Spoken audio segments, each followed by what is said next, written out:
dia, alunos do 7º ano do Levindo. Aqui quem fala é o professor Acílio de História.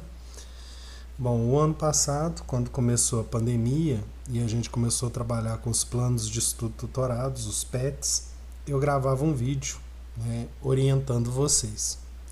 Como a pandemia não acabou e o Estado ainda vai continuar com os planos de estudo tutorados, agora um por bimestre, eu vou continuar com a prática de gravar um vídeo tentando orientá-los. Apesar da gente agora ter as aulas online, vocês mandarem e-mail e outras formas que a escola adotou para a gente entrar em contato, eu vou gravar o vídeo orientando, vou deixar também lá no Conexão Escola, lá no Google Classroom dele, essa atividade aqui do plano de estudo tutorado em forma de Word para vocês baixarem e resolverem, ou em forma lá de Google Formulário que você responde online, tá bom? E qualquer dúvida eu estou à disposição para tirar, e a gente vai ver o que esse plano de estudo tutorado das 4 semanas está pedindo. Semana 1. Objeto de conhecimento, a questão do tempo, sincronias e diacronias, reflexões sobre o sentido das cronologias, formas de registro da história e da produção de conhecimento histórico. Aí tem um texto falando da produção do conhecimento, um recapitulando, falando de fontes históricas, de identidade, memória, cidadania. Tem um esquema aqui que é tipo um mapa mental sobre os assuntos. Número 1. Os fatos estão disponíveis para os historiadores nos documentos, nas inscrições e assim por diante, como peixes na tábua do peixeiro. O historiador deve reuni-los, depois levá-los para casa, cozinhá-los e então servi-los da maneira que o atrai mais. Qual é o trabalho do historiador e de que maneira ele deve ser realizado? Bom, o trabalho do historiador é contar a história, contar o passado. Para isso, ele deve fazer a pesquisa, e nessa pesquisa ele vai olhar as fontes históricas, Essas fontes históricas pode ser escrita, pode ser verbal, Alguém contou algo para ele, narrou, oralmente, ou então pode ser uma música, pode ser um objeto, que é do patrimônio histórico, pode ser um prédio, pode ser um objeto antigo, e de base disso tudo ele vai fazer o seu trabalho e vai fazer o texto, que ele quer contar aquele período, do passado. 2. A história está relacionada ao passado e também com as coisas do presente, ao cotidiano. Dessa forma, é necessário compreender que todos nós somos protagonistas desse processo de construção. Sendo assim, você deverá registrar através de uma linha do tempo o seu dia nesse contexto de pandemia. Bom, quando fala assim que nós somos protagonistas, é porque nós também fazemos parte da história, E o ser humano tem a necessidade de registrar aquilo que ele faz. Hoje em dia é muito comum, por exemplo, nas redes sociais, você tirar uma foto, Você tira uma foto da manhã, você acordando, você tira uma foto, tem gente que tira foto do almoço, do que está almoçando, tira foto de indo para academia e etc. Aí agora você vai fazer tipo assim, uma linha do tempo do seu dia a dia nesse contexto de pandemia. Quando você acorda, por exemplo, você vai fazer o quê? Aí, por exemplo, você sai em algum momento nesse período de pandemia. Se você sai quando, você usa máscara, você toma todos os cuidados. Então você vai fazer tipo uma lista do seu dia a dia. Pela manhã, meio-dia, tarde e noite. Só que dentro do contexto da pandemia. Você vai contar aqui o que como está sendo o seu dia a dia. Tá? 3. Os acontecimentos históricos possuem somente uma explicação? Justifique sua resposta utilizando como referência a interpretação da imagem a seguir. Bom, na internet, no Facebook, sempre tem muitos desenhos que têm mais de uma interpretação, Aí esse desenho aqui é um tipo de que tem mais de uma interpretação. Então, assim, o acontecimento histórico possui somente uma explicação? Não, ele tem mais de uma. Por quê? Aí você vai explicar através desse desenho aqui. O que você vê nesse desenho? É uma coisa só ou você vê mais de uma coisa? Tá? 4. Como cada uma das ciências auxiliares, economia, antropologia, arqueologia e geografia, podem contribuir para o trabalho do historiador? Ué, a economia vai contribuir por causa da questão do dinheiro financeiro. A antropologia é um estudo do homem, né, dos costumes, né, daquela sociedade, de como que ela funcionava ao longo da história. A arqueologia é justamente aquele processo, né, tipo Indiana Jones, que é o arqueólogo que ele vai num lugar, num sítio arqueológico, e ele vai em busca de algum vestígio daquela civilização antiga. Ele procura algum objeto, algum resto, né, para poder pensar e pesquisar sobre uma sociedade. E a geografia é a ciência irmã, né, da história, porque a geografia ela estuda o espaço que o homem vive, né? Então, e as suas mudanças também. Então é uma ciência auxiliar, né, da história, porque a geografia ela complementa a história, né? Então acho que eu fui claro nessa explicação que cada uma delas ajuda dentro da história, né? Chegamos à semana 2. O objeto de conhecimento, as origens da humanidade, seus deslocamentos e os processos de sedentarização. Evolução do ser humano, recapitulando. Origem do homem africano. Atividade. Número 1. Os Dogons do Mali dizem que a deusa Ama criou um ovo dividido em 4 partes. Cada parte continha um elemento: terra, ar, fogo e água. Um dia os elementos começaram a interagir e misturar, causando uma série de explosões. O resultado foi o surgimento da vida na Terra. Em seguida, Ama plantou em si mesmo uma semente de gêmeos. Um deles, Iurugu, acabou se rebelando e fugiu. Ama então espalhou pelo mundo as partes de Nomo, o segundo gêmeo, a fim de restaurar a ordem. Mais tarde, tornou a reunir suas partes. Nomo reviveu e foi o responsável por criar 4 espíritos, aqueles que se tornariam os ancestrais dos Dogons. O relato apresentado pelos Dogons, povo africano que habita o Mali, trata sobre a origem dos seres humanos.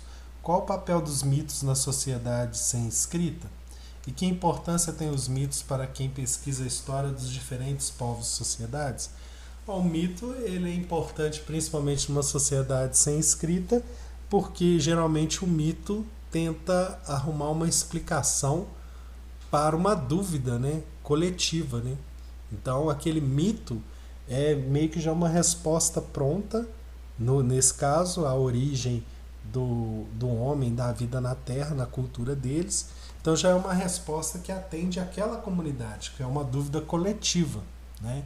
Então o mito ele atende uma dúvida coletiva.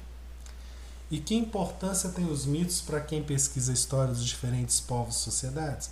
São diferentes povos e sociedades, a gente tem diferentes mitos, né? A gente tem diferentes explicações.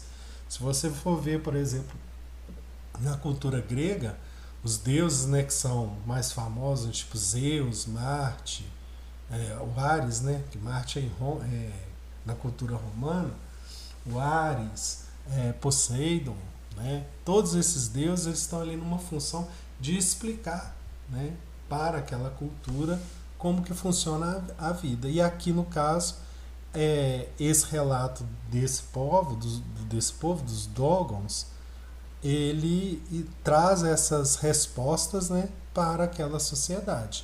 Então, para você entender aquela sociedade, você tem que entender os mitos dela também. 2. Segundo a teoria desenvolvida por Charles Darwin na obra A Origem das Espécies, os seres vivos são resultado da evolução de organismos mais simples que foram passando por transformações ao longo do tempo. Essa evolução ocorre a partir de qual processo? Vamos ver se tem um textinho.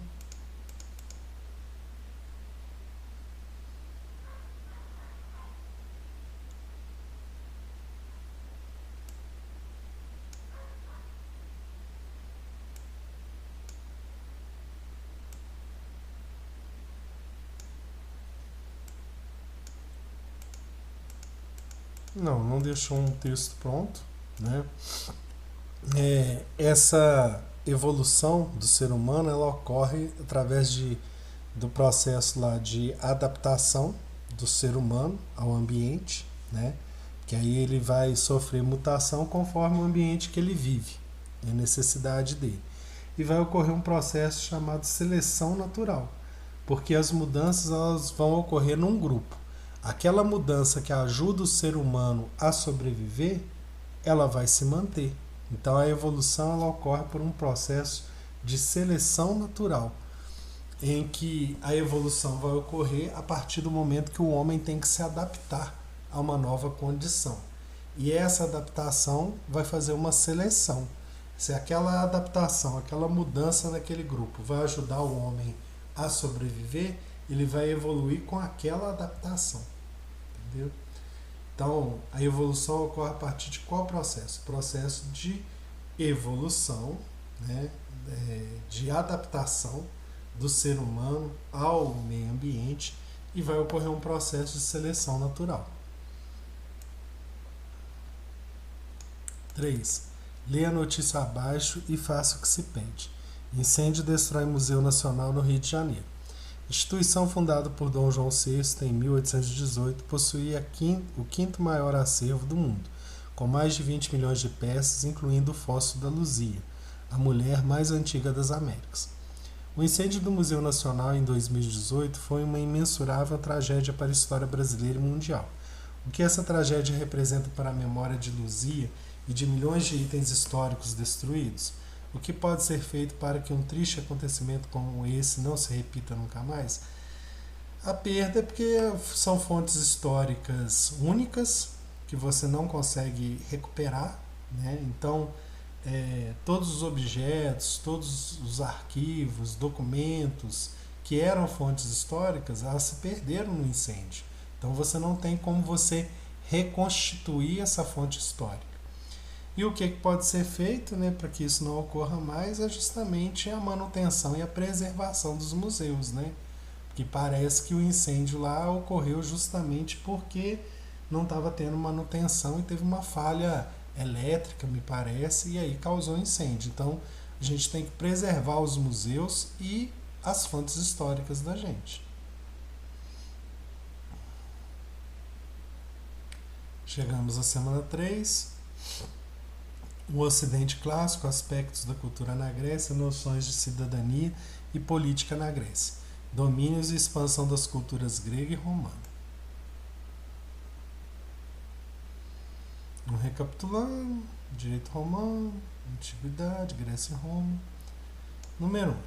Basta-nos hoje uma história centralizada na civilização europeia? Somos nós europeus? Podemos entender a globalização apenas a partir de uma perspectiva ocidental?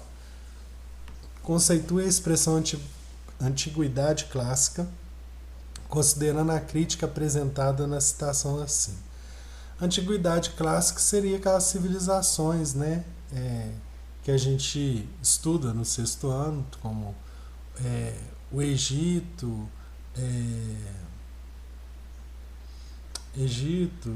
Grécia, Roma, né? Mais Grécia e Roma, então, é que são as civilizações, assim, são as últimas que a gente estuda, então elas ganham muita força. Então a crítica dele aqui é que não deveria ser essas duas, né, Grécia e Roma, a base da gente considerar o que é a antiguidade clássica. Como eu citei, por exemplo, o Egito, que faz parte da Idade Antiga também, a gente tem outras culturas, né? Então aqui ele está falando que não pode se basear apenas por uma perspectiva da Europa, que a gente tem que estudar todos os outros povos. Então, por exemplo, os povos africanos também, eles não eram muito estudados porque eles não tinham uma fonte histórica escrita, mas a fonte oral tem que ser considerada. Então, o que ele está propondo é que na Antiguidade Clássica deve-se estudar todos os povos da Antiguidade e não só numa perspectiva, numa visão da Europa. Tem que ser numa visão global. Tá? 2. Leia os textos abaixo e faça o que se pede. Texto 1. Clássico, palavra derivada do latim clássico, significado de classe mais alta. A palavra clássico passou a ser sinônimo de grego e latim antigos. Em sentido mais estrito, considera-se que a época clássica da literatura grega tenha terminado por volta de 325 a.C. Pode-se dizer igualmente que a época clássica da literatura latina terminou com o fim do reinado de Augusto. Texto 2. Mas a palavra, com o passar do tempo, foi reinventada. Hoje é comum utilizar a expressão clássico para se referir tanto a um sanduíche como ex-montanha, x-montanha, a canções da Madonna. Além de tratar de questões complexas, uma obra se torna clássica pelo fato de captar e traduzir o espírito de seu tempo. O que hoje é um clássico, amanhã pode ser esquecido. A partir da leitura dos textos, respondo: o conceito de clássico tem o mesmo sentido para as pessoas no nosso tempo? Justifique sua resposta. Não, porque aqui no texto 1, ele já fala da questão do sentido de clássico como o grego e o latim antigo, né? Então, clássico era se referindo a essas culturas, a Grécia e Roma. E aqui não, aqui está usando no termo do clássico aquilo que marca um tempo, né? Então, por exemplo, aqui fala, por exemplo, o sanduíche, né? Você chega lá, você vai pedir o nosso clássico, quer dizer, aquele sanduíche que é mais pedido, que é mais famoso daquele lugar, né?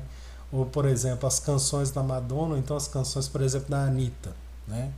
Quem for estudar aquele período, né, dos anos 2000 e não sei quando que a Anitta começou a cantar, mas vou chutar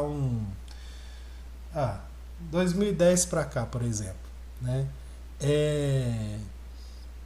Vai estudar e vai falar assim, não, isso aqui é um retrato do pensamento daquela época, era o que estava fazendo sucesso naquela época. Quando você faz uma recapitulação de um período, você procura elementos que vão caracterizar aquele período. Então, por exemplo, música dos anos 80, né? Aí você vai olhar que músicas estavam tocando, como ele citou a Madonna, né?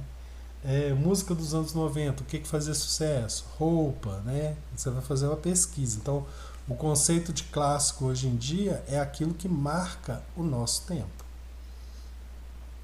3. Por meio de uma pesquisa, escolha uma herança cultural deixada pelos gregos ou romanos e, em seguida, identifique as mudanças e permanências, comparando-as aos dias atuais. Para concluir, faça uma ilustração. Eu não deixei espaço no Google Formulário para fazer desenho, não tem como fazer desenho. Então você faz uma pesquisa e fala de uma herança cultural, algo que os gregos deixaram aos romanos, e aí você vai identificar se isso mudou ao longo do tempo ou não. Por exemplo, dos gregos tem a religião, né, vários deuses. Aí tem lá que eu tinha citado anteriormente, Zeus, Ares, Poseidon, Atena. Isso se manteve? Não. Por quê? Porque aí houve uma mudança, aí mudou a religião predominante é a católica. Aí você vai fazer isso com uma outra herança cultural também, tá? A título de exemplo. Chegamos na semana 4. O tema aqui, eu pulei ele, peraí.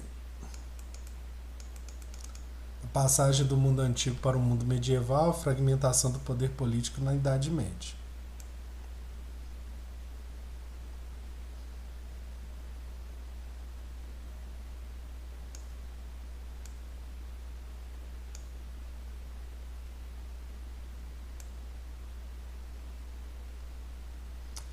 Atividades. Por meio de uma pesquisa, analise e apresente as permanências e mudanças no que diz respeito à religião, economia, política, sociedade e cultura, considerando a transição da Antiguidade Clássica para a Idade Média. Aí você vai ver o que mudou, né? Lá da Antiguidade Clássica, tipo Grécia e Roma, ou então só de Roma, que é a última civilização, né, da Antiguidade, para a Idade Média. Então, o que mudou na religião? Né? A religião lá na Roma Antiga era de um jeito, na Idade Média era de que jeito? A economia funcionava de uma maneira em Roma, aí a outra maneira que está funcionando na Idade Média. E assim com a política, sociedade e cultura.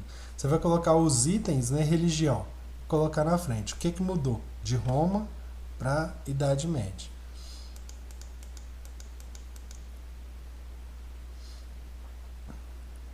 Aqui mesmo nesse texto aqui, ele vai falando sobre as mudanças da Grécia e da Roma Antiga para a Idade Média, tá?